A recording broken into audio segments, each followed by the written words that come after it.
Assalamualaikum warahmatullahi wabarakatuh. Bismillah, alhamdulillah, wassalatu wassalamu ala rasulillah Muhammad ibni Abdillah wa ala alihi wa ashabihi wa mawalah, wa la hawla wa la quwwata illa billah.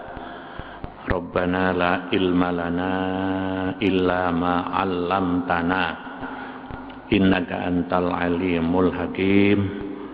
Rabbana wa tub 'alaina ya maulana innaka antat tawwabur rahim. Amma ba'du. Al-Fatihah. Bismillahirrahmanirrahim. Alhamdulillahirabbil alamin. Iyyaka na'budu wa iyyaka nasta'in ihdinas siratal mustaqim siratal ladzina an'amta 'alaihim. Para bapak dan ibu sekalian rahimakumullah, pengajian kita pagi ini masih melanjutkan pengajian hari Minggu yang lalu, yaitu tentang beberapa pekerjaan yang masih banyak dikerjakan oleh umat Islam, tetapi sebenarnya pekerjaan itu adalah dilarang menurut agama. Ya, seperti satu hadis Nabi Muhammad sallallahu alaihi wasallam,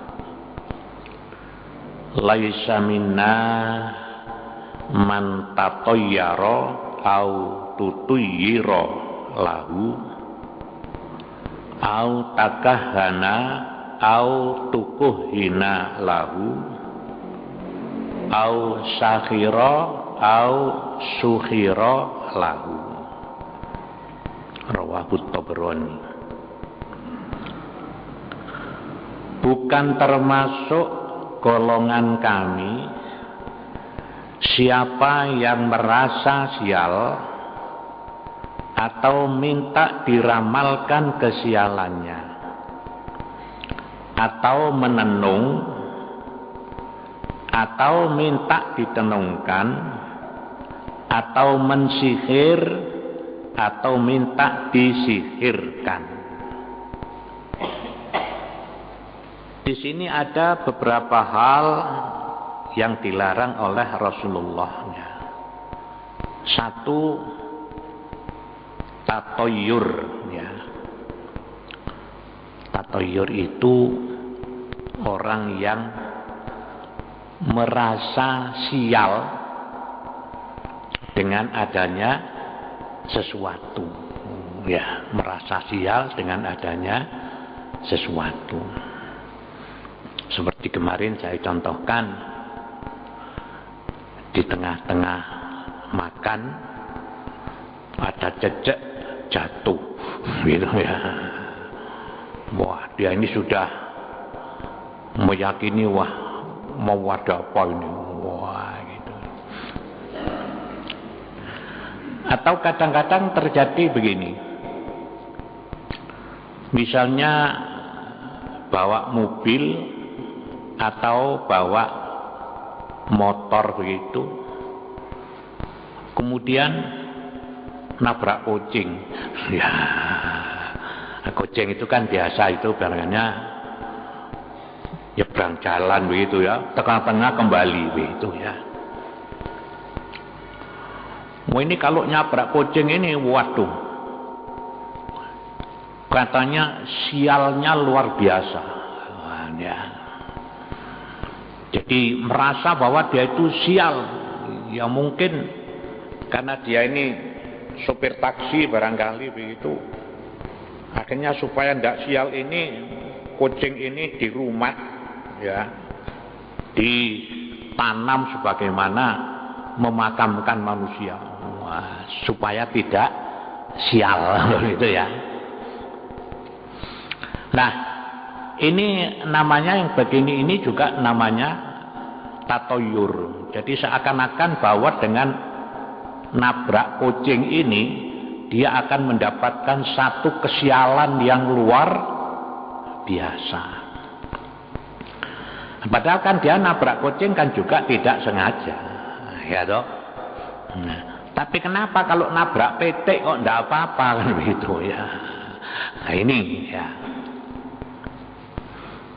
Nah, jadi ini namanya yang begini ini disebut dengan tatoyur ya.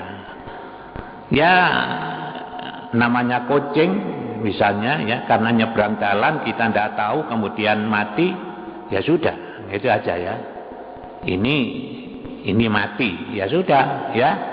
Ya, wong namanya mati. Apakah itu mau ditanam atau dibuang misalnya ya. Ya, jadi tidak usah merasa sial yang macam-macam ya. Ya.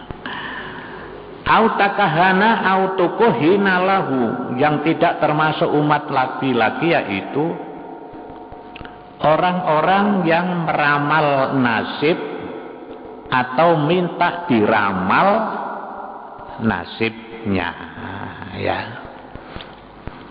Baik itu melalui pon kliwon ya, atau melalui apa itu namanya garis-garis yang ada di tangan gitu ya, kemudian ditunjukkan kepada kahin ya, bagaimana saya ini, wah gitu ya, nasib saya bagaimana, masa depan saya ini, wah. Kemudian dia mengatakan sampean begini gitu ya. Wah. Kemudian dia percaya, maka berdasarkan hadis Nabi yang kemarin, man ata arrafan tasaddaqahu lam tuqbal sholatuhu arba'ina yauman. Siapa yang datang kepada dukun ramal, kemudian dia percaya apa yang dikatakan oleh dukun ramal ini, maka sholatnya tidak diterima selama 40 hari. Nah ini namanya kahin tadi itu ya. Jadi kita sebagai orang Islam tidak usah berbuat hal-hal yang semacam begitu kepada siapa saja. Jangan sampai kita ini minta diramalkan nasib kita. Kenapa? Karena Al-Quran sudah menyatakan bahwa hal-hal yang belum terjadi pada diri kita tidak seorang pun yang tahu kecuali hanya Allah Subhanahu wa ta'ala. Saya kalau kawin dengan ini nanti kira-kira langgeng apa enggak? Saya bisa kaya apa enggak? Loh itu ya. Nah, ini masa yang akan datang kan tidak seorang pun yang tahu kecuali hanya Allah. Kemudian diramal oleh dukun, sampean kalau melanjutkan perkawinan dengan ini, sampean gudikan terus. Ekonomi sampean tidak akan begini. Padahal dia sudah cintanya setengah mati. Ya loh. Ya. Orang tuanya sudah merestui semua. Tapi karena dukun mengatakan begitu, dibatalkan semua kan gitu ya. Nah, hal yang demikian ini namanya orang-orang yang minta diramalkan nasibnya. Ya. Jadi di dalam masalah-masalah yang akan datang, karena kita tidak tahu, yang tahu hanya Allah, ya kita minta saja perlindungan kepada Allah Subhanahu wa ta'ala. Begitu ya. Ya Allah, aku mohon kepadamu ya Allah, mudah-mudahan nanti saya dengan dia ini benar-benar menjadi pasangan yang ideal ya, yang engkau selalu memberikan rahmat kepada kami. Loh, minta saja kepada Allah. Ini ya. au sakhira au sukhira lahu, atau orang yang mensihir atau minta disihir. Ini perbuatan termasuk perbuatan dosa besar. Apa sihir itu? Sihir itu adalah perbuatan merusak orang lain atau benda orang lain dengan jalan medik, dengan jalan magic. Ya, magic itu artinya adalah dengan jalan setan, ya, dengan jalan setan. Nah, jadi segala sesuatu yang bisa menimbulkan kerusakan orang lain dengan jalan magic, ya, ya ini bentuknya macam-macam, ya, macam-macam. Misalnya satu, ada orang sentimen kepada satu orang. Bagaimana supaya istrinya itu benci kepada dia, gitu ya. Supaya benci kepada dia, yang akhirnya bisa terjadi perceraian. Nah, ini dengan cara-cara magic, ini namanya sihir, ya. Atau kadang-kadang itu bisa juga magic itu terhadap harta benda miliknya. Misalnya kalau di Madura itu, ya, di sana kan masyarakat Madura itu hobi kerapan sapi, ya. Ini ceritanya orang-orang di sana, ya. Jadi orang yang punya sapi kerapan, wah ini kalau memelihara itu luar biasa. Ya, kalau memelihara luar biasa. Katanya sapi satu itu tiap pagi itu mesti diberi makan telur ayam kampung 30. Ya. Jadi pula kalau punya sapi 2, ini telur ayam kampung tiap hari berarti 60 butir. Wah, sing duwe sapi gak tahu mangan ndok, ya sapi ini sing mangan ndok ya. Oh, ini karena apa? Dalam rangka memelihara sapi ini supaya nanti kalau diadu menjadi menangan gitu. Nah, ya. Nah, ini ada juga orang-orang yang menggunakan jasa magic, ya. Kemudian sapi ini sudah begitu rupa, makanannya, minumannya sudah sudah dilatih begitu bagus. Kemungkinan pada waktu diadu itu deprok, deprok tidak kuat jalan. Ini karena apa? Ini namanya kekuatan magic, ya, kekuatan magic. Seperti di negara-negara Barat itu, kalau ada sepak bola Liga Eropa apa begitu tuh, ya, atau Piala Dunia. Ini walaupun negara-negara Eropa, negara-negara yang sudah maju itu masih terjadi. Itu saya pernah membaca satu majalah. Jadi klub-klub terkemuka di dunia ini kalau sudah akan bertanding itu juga mempunyai ini. Jadi tukang-tukang sihir ini, ya, ada yang sifatnya itu menjaga atau yang bisa menyerang kepada klub lain. Jadi kalau bintang sepak bolanya itu ini begitu, ya, ini yang sangat membahayakan, nah, ini bisa dihantam dengan sihir, akhirnya tidak kuat lari lah gitu, ya.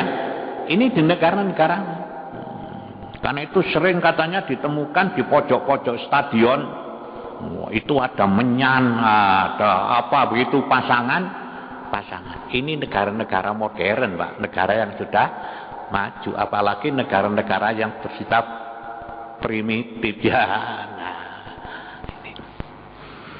Nah, kemudian pernah lagi terjadi misalnya ada orang punya warung. Nah, ini warung rawon terkenal, laris, buka jam 6 pagi, jam 11 siang sudah tutup karena habis. Begitu ya. Nah, ini kan terjadi biasanya kalau hasud itu kan, kalau warung ya sama-sama warung, biasanya begitu Pak ya. Nah, ini kemungkinan ada warung yang dekat dengan situ tapi tidak banyak pelanggan. Sedangkan warung rawon ini pelanggannya banyak sekali. Ya mungkin timbul hati tidak enak gitu.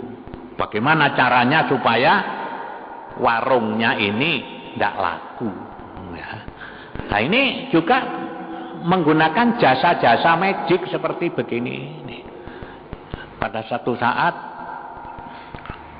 warungnya itu mambutai. Ya, warungnya itu mambutai. Ya, ada orang makan gitu mesti nutupi irung. Loh kok mambutai gitu ya. 1 hari, 2 hari. Sampai yang punya warung ini bingung, di mana ini ada tai ini? Dicari sampai warungnya diliburkan, semuanya dikeluarkan, ya, dibersihkan dengan kreolin, dengan obat-obat, disiram minyak wangi. Kok sik mambu ae? Ya, ini kok sik mambu? Ya akhirnya warung ini pelanggannya habis. Karena apa? Orang membeli duduk makan mambutai, wis besok ndak kembali gitu ya.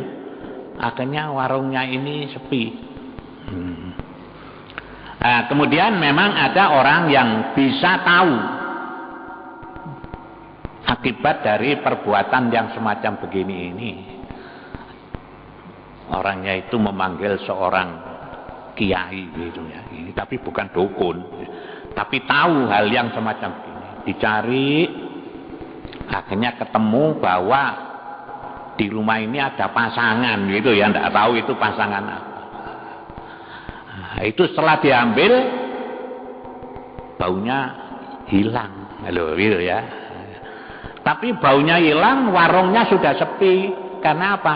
Pelanggannya semua sudah tidak datang loh ini. Ini termasuk namanya adalah tukang-tukang sihir, merusak orang lain.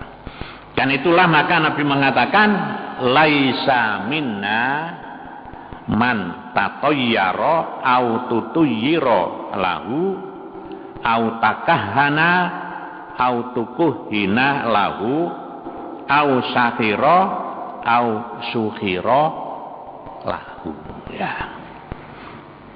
Bukan termasuk golongan kami siapa yang merasa sial tadi itu, ya, atau minta diramalkan nasibnya, atau menenung, atau minta ditenung, mensihir atau minta disihirkan. Orang yang mensihir ini termasuk juga laisa minna, atau orang yang minta tolong kepada tukang sihir. Ini adalah sama, ya.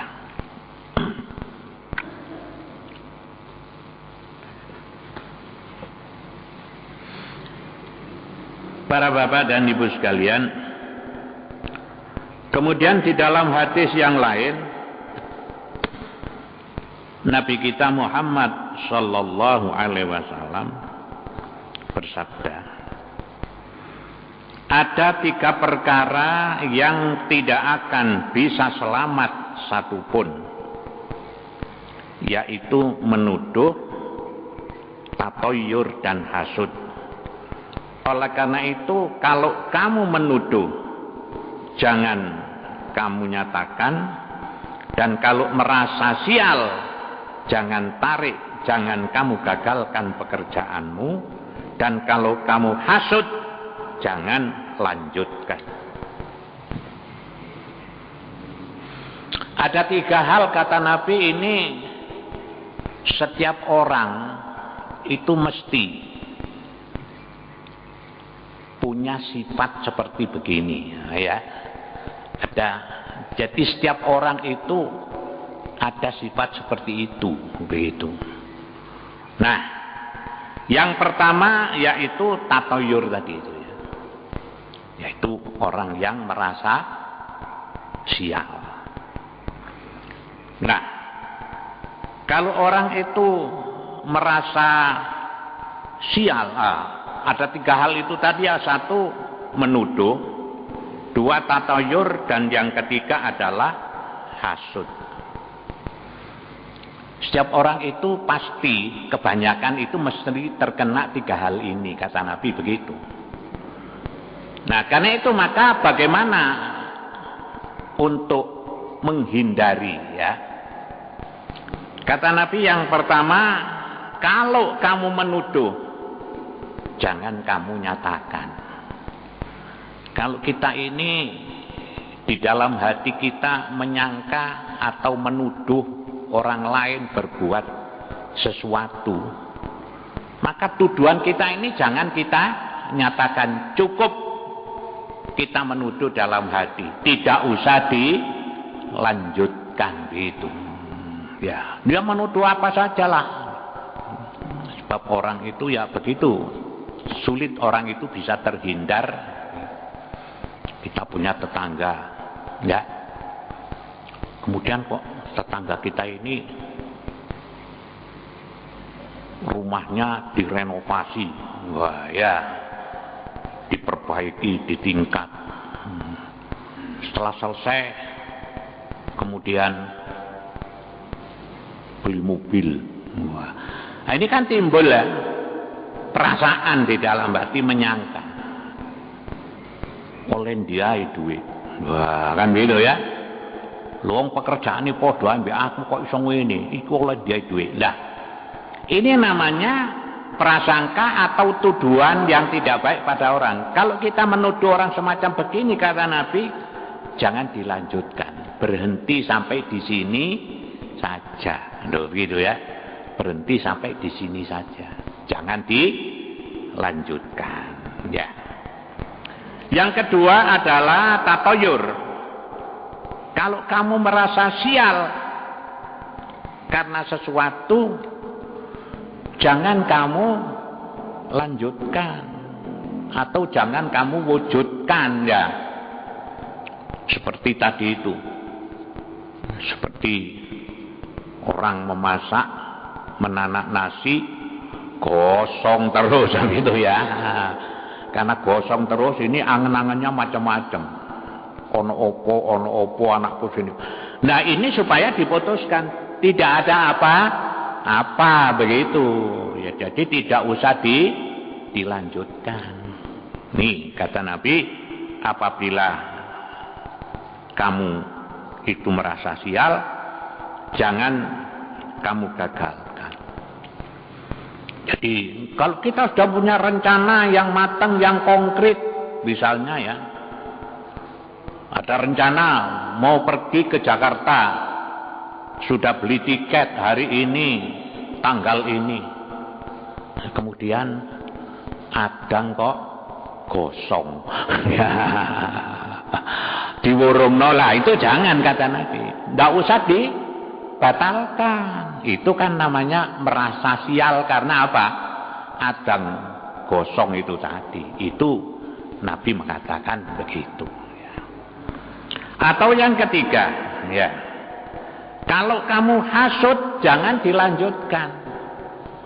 Jadi kalau orang itu hasud, ya, seperti tadi itu, hatinya ini tidak senang, ya, karena ada orang lain mendapatkan nikmat. Nah, itu jangan dilanjutkan. Kalau begitu kata Nabi, insya Allah kamu akan selamat. Nah, ini Bapak ya. Ini yang artinya yang sedemikian ini banyak hal-hal yang terjadi di kalangan masyarakat yang sebenarnya itu adalah ya demikian itu dilarang oleh Rasulullah Shallallahu Alaihi Wasallam ya. Ya seperti yang kemarin saya contohkan itulah. Jadi misalnya ada orang punya gawe apa nyunat, apa mantu, wah, kemudian buat sandingan, lah gitu ya, buat sandingan. Ini ada kelapa, ada pisang, ada ayam goreng. Nah, ini apa tujuannya? Supaya selamat, loh begitu ya. Ini kan satu hal yang biasa dikerjakan, tapi itu hakikatnya adalah perbuatan syirik. Kita harus tahu bahwa syirik itu adalah dosa besar. Ya. Kalau orang misalnya seneng ziarah Wali Songo, itu bagus itu. Ziarah Wali Songo itu bagus ya. Menziarahi wali ulama makamnya itu adalah sunnah. Nah, tapi kita jangan sampai keliru.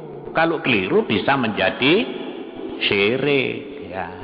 Ke Sunan Ngampel kita tetap mintanya kepada Allah bijahi wa bikaromati Sunan Ampel. Ya Allah, aku mohon kepadamu ya Allah, dengan kemuliaan Sunan Ampel berikanlah keluargaku ini menjadi keluarga yang sakinah. Loh, mintanya kepada Allah tapi bikaromati Sunan Ngampel. Itu yang namanya tawassul ya. Tapi kalau langsung, wah Sunan Ngampel berikanlah keluarga saya ini keluarga yang sakinah. Nah ini musyrik ini. Ya tak? Ya. Jangankan ke wali, ke makam Rasulullah Sallallahu Alaihi Wasallam yang ada di Medina sana, kalau minta langsung kepada Nabi itu namanya syirik. Ya Rasulullah, berikanlah saya ini kehidupan yang baik, bahagia. Lah ya, kalau langsung kepada Rasulullah ini namanya syirik. Tapi tetap mintanya adalah kepada Allah. Ini karena itu maka kan ada sekarang banyak buku-buku panduan ya untuk ziarah Wali Songo itu agar tidak keliru ya. Dan di makam-makam itu kan ditulis sekarang banyak tulisan, mintalah kepada Allah, jangan minta kepada orang yang sudah mati kan begitu ya. Nah, ini supaya apa? Menjaga akidah umat Islam ini supaya tidak keliru ya. Ya begitulah bahwa ya, kita kembali kepada yang semula bahwa adat itu kata Imam Al-Ghazali boleh dikerjakan sepanjang tidak ada unsur-unsur kemusyrikan, unsur kemaksiatan, dan unsur kemungkaran. Begitu. Mudah-mudahan ada guna dan ada manfaatnya. Assalamualaikum warahmatullahi wabarakatuh.